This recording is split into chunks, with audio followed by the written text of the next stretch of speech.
exhausted, almost as if I had just been drugged. And my eyes sealed shut, my mouth sealed shut, and it's as if everything was shutting down except for my awareness, my consciousness.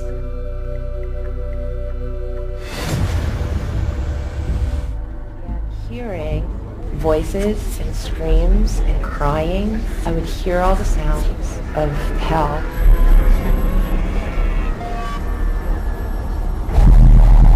And that is when the shadow man would come and he would walk disjointed.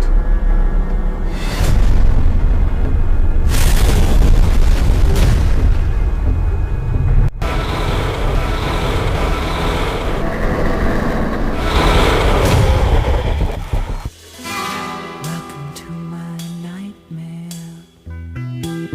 I think you're gonna like it.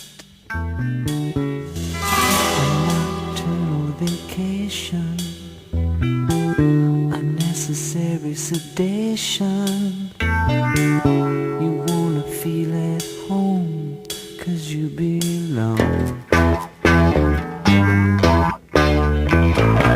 Welcome to my nightmare. Greetings, I'm Occult Priestess Corinne Wilson. Welcome to the Nightmare Girl. This presentation includes highlights of my personal struggle with sleep paralysis and the shadow man, a dissection of the shadow as a mental projection with a review of the Western psychological opinion of this nocturnal torment. On the flip side, I will explain the spiritual, astral, and ethereal secrets of the shadow. Understanding the soul's multidimensional nature, along with the nature of the multidimensional realities, will orient you to the correct perspective of your astral journey. I also provide potent information on actions you can take to defend yourself against all forms of dark consciousness.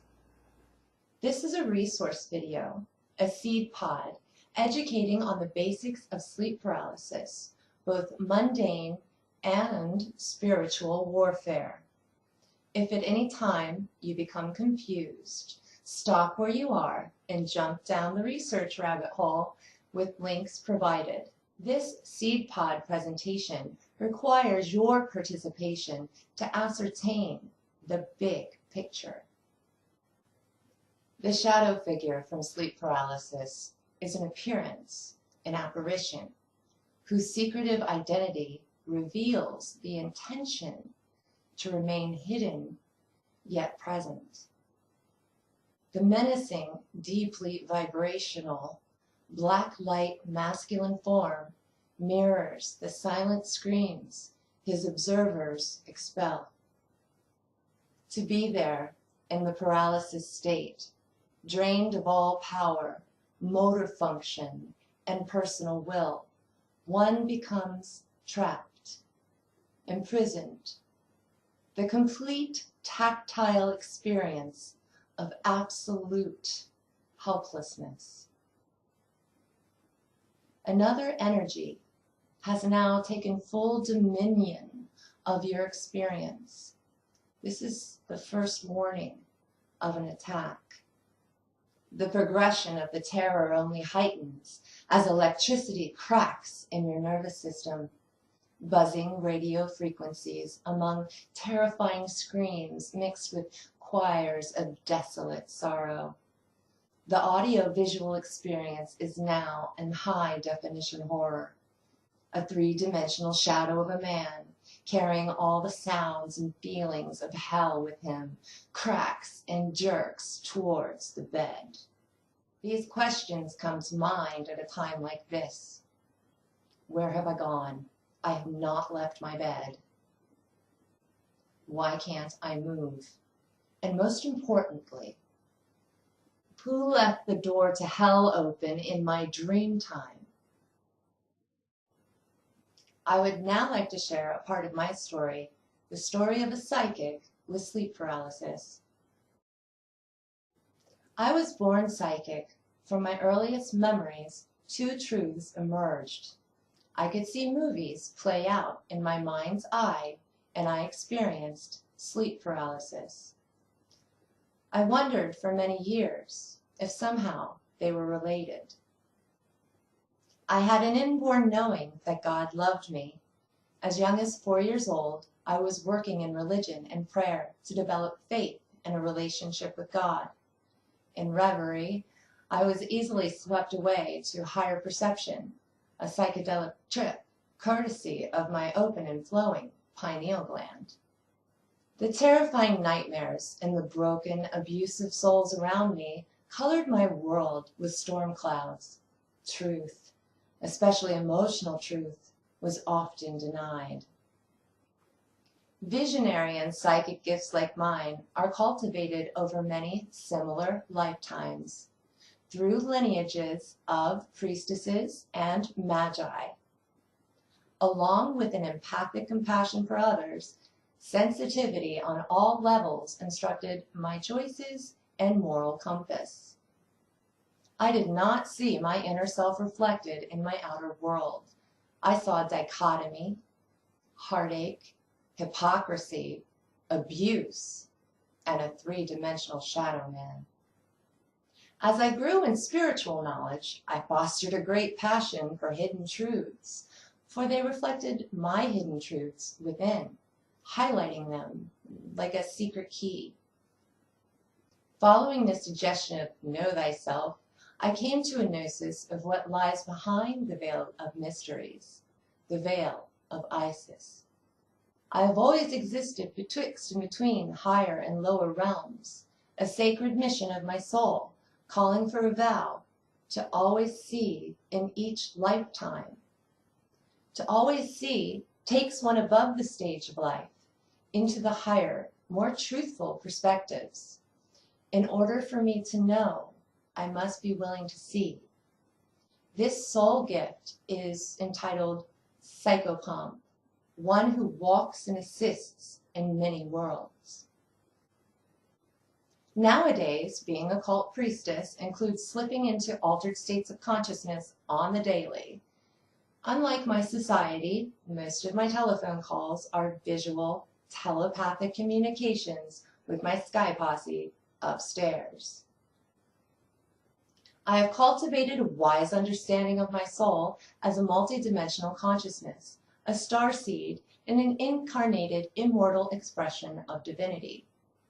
My personal philosophy can be found in the Vedas, where it explains I'm a character in God's play on the stage of life. I have been assigned a role to do my part well while practicing non-attachment. I now understand, as an experienced expert in the mysteries, the bright light of my innocent soul drew the shadow to me. Through this stalking and repetitive psychic rape, my work in this life began. Sleeping and awake, always seeking assistance from the invisible, I was a refugee of two worlds. Defining the shadow. The first level we must address the shadow on is the most mundane, scientific, base level psychology. Psychology implies the shadow is personified in the sleep paralysis event. This personification or projection of the shadow has been recounted as a myriad of night creatures, gargoyles, old hag, incubi, succubi, and cats creeping upon the chest to steal one's breath. In modern times, sleep paralysis has gone high-tech in projection and now also accompanies alien abduction experiences, targeted individuals, and super soldier stories. Also a fashion statement, he can now be seen in all manner of hats. I actually spied a hat man during an ayahuasca ceremony last year in Hawaii. The historical common events that surround sleep paralysis are out-of-body experience, astral projection, and near-death experience. Sleep paralysis is known to occur most frequently at times of peak stress and the death of a loved one. Common triggers that bring on attacks are insomnia, a blocked breathing passage, poor diet, horror movies, and negative thought patterns. Western psychology supports the view sleep paralysis is a hallucination brought on by stress. This stress causes fatigue, leading to a misfire of a paralysis chemical in the brain before the brain can enter the dream state. The metaphysical fringe, the most mystical view held by Western psychology on dreams, can be summed up as an inner counselor or tormentor, known as the subconscious, has an aim to confront real-life problems in dreams. Advanced science tells us for the status quo, this dream subconscious realm is merely a place to work out the daily grind. Dreams that de-stress, allow fantasy fulfillment, or act as warnings. Dreams exist as counselors if you record them, interpret them, absorb and act upon the lessons. In psychology, most characters showing up in the mind are explained away or boxed, being defined as hidden or occulted parts of the self. In dreams, other people are rarely defined as who they are in real life or your relationship with them. In psychology, dream imaginings are not meant to reflect your personal story with the characters on life's stage. Rather, psychology focuses all characters on the self. Psychology labels this an inner fracture, a split self that is not interlaced with the rest of the psyche. This split self is a broken mirror displaying thought forms of subpersonalities born out of suffering. In order to rejoin the broken pieces, we must communicate with the whole psyche, the waking ego mind. On the flip side, through my expertise and experience, I'm about to Bruce Lee the psychology. Psychology empowers the single ego personality, extolling virtues of survival of the fittest, selfishness, narcissism, chaos, randomness, and especially no grand design. The more visions you experience, the more characters or archetypes in your ethereal, astral, personal, mythological narrative, the more bonkers you are. It is my opinion as an occultist, psychology is poison to the I-Magi-nation, the imagination, a system of entrainment that causes derangement and bifurcation from the soul's true identity. Psychology empowers the ego to entrap the soul expression, another system of control, mind control, now with suicide prescriptions to normalize you back into a sick society or put your lights out altogether. Thank you, India. Thank you, terror. Thank you, disillusionment. Keys to knowing your shadow. Groundwork. Our world in modern times. Polarity. You're soaking in it. Earth reality is polarized as good versus bad, black versus white, left versus right, the realm of the senses, and the third dimension, consensual, physical reality. Here we find ruling bodies, banking institutions, monolithic corporations, control systems, totalitarian destruction, and inverted values. Our culture is focused on materialism, capitalism, and the survival of the fittest, as opposed to the heart, compassion, the progression and evolution of the soul. We are living in a juxtaposition upside down land, the communal understanding that life is a school, or that we live in a matrix, is also a consensual reality. However, a collective denial rules the day. Few admit the deep understanding at how low we've come. Denial feeds the paradox, the dichotomy, the shadow. Waking states of consciousness, the logical mind, uses most of its effort in vain striving to survive this communal paradox. It is no measure of health to be well adjusted to a profoundly sick society. Krishnamurti. Enter the fourth dimension of archetypes, the subconscious, dreams, and symbols. Some people have abilities to live beyond the mundane, waking conscious realm of reality. Those who imagine, those who dream while awake, the creative ones. The way a creative mind works includes archetypes, a naturally occurring labeling system of their mental perception of humanity. Archetypes are universal characters who represent a collective knowing, a common sense in symbolic form, the opinion of the collective. The tarot is full of original or old-fashioned archetypal symbols and characters. The Fool, the very first card of the tarot, representing you, the seeker, on the journey through life and incarnations. Psychological healing. If your shadow is merely psychological, healing your character can lead to breakthroughs into the soul realm.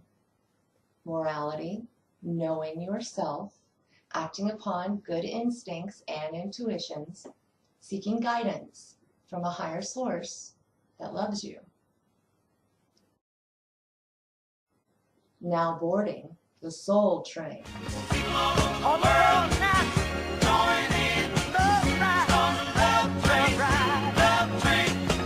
If you have always been above average morally, sleep paralysis can be interpreted as a stigmata, a spiritual lesson you are pushing your soul through to become a greater being. This basically makes you a spiritual badass. You have volunteered to handle and transmute the most toxic shadows of the human collective. There are higher levels of consciousness we can strive to attain. How high, far, and fast we go depends on the maturity level of our soul and the willingness to follow a higher calling. The more advanced your soul, beyond time and space realms of the third dimension, the higher and further out you can explore the innerverse and outerverse. Spooksville, the Lost Souls Room.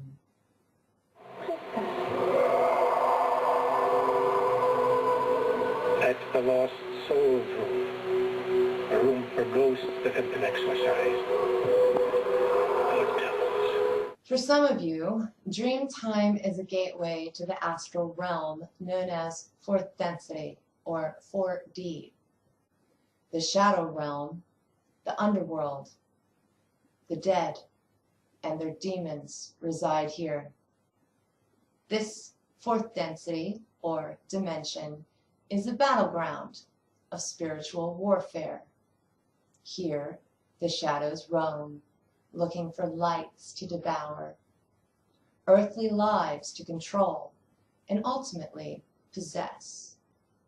Entities who appear during a sleep paralysis event are not figments of the imagination.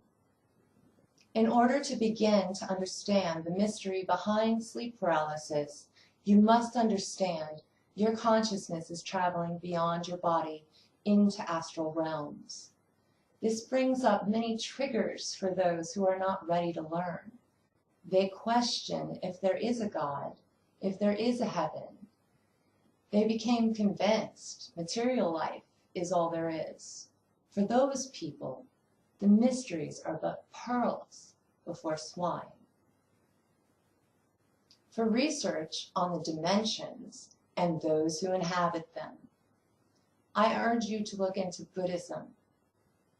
Search terms: hungry ghost, bardo, 6 paths of suffering, 6 planes, and the lower 6 realms. I am not trying to reinvent the Dharma wheel. The truths of dark consciousness and the ethereal planes in which they reside are well outlined in Buddhism.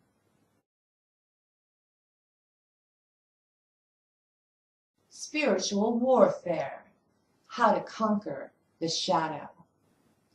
I am a witch, magician, Reiki master, and powerful soul. I used every method on heaven and earth to rid myself of sleep paralysis.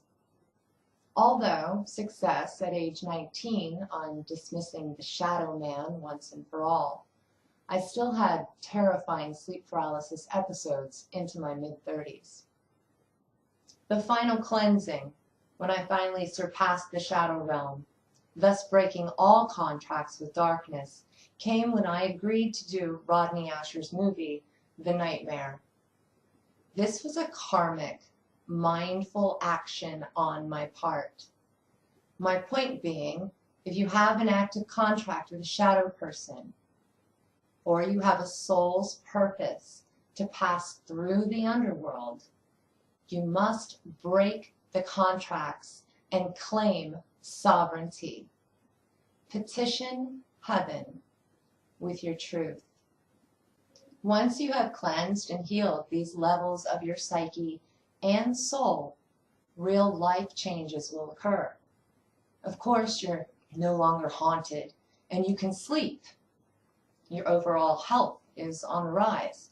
You begin to care for yourself emotionally and physically, because the nature of the shadow man is sometimes an ancestor. We may lose ties with living family members as we heal. Honor your losses as gains. For visionaries, psychics, and mystics, my favorite people, when you step over the threshold past the 4th dimension, magic awaits. Synchronicities occur. Contact with your angels, your guides, and your soul self becomes common. You have now graduated to a new level of your fool's journey. I call it the fairy tale level. Rumors are this is the co-creative level experienced in conjunction with providence, destiny, and a chance to art your life. Thank you for joining me on this dark path of the Nightmare Girl. I hope that you've learned something, and I hope that you've been comforted in some way. You can see me at occultpriestess.com, read my blog, The Occultist, in the corner. Stay tuned for the next episode of The Cosmic Core, my podcast.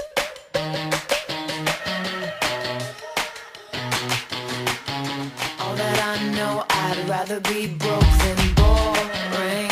Pretty in black, pretty damn sure I'm on the right track.